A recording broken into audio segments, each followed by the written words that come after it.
In this video, you'll learn how to check your Taskrabbit notifications.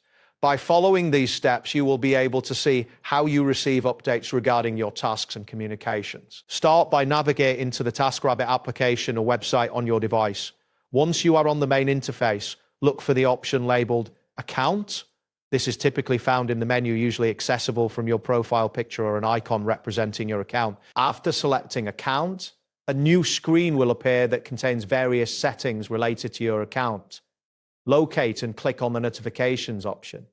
This section allows you to manage how you receive updates and alerts. Once you are in the notifications area, you will see the option labeled Form of Communication. Click on this to view the different methods through which you can receive notifications, such as email, phone, or in-app messages. After selecting the form of communication, a list will appear showing your current notification settings.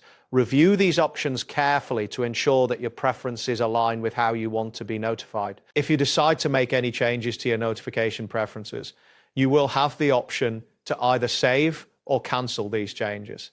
If you choose to save, make sure to confirm any prompts that appear to finalize your adjustments. If you do not wish to make changes, simply select Cancel to return to the previous screen without saving. That wraps up today's guide. Thanks for watching and catch you in the next tutorial.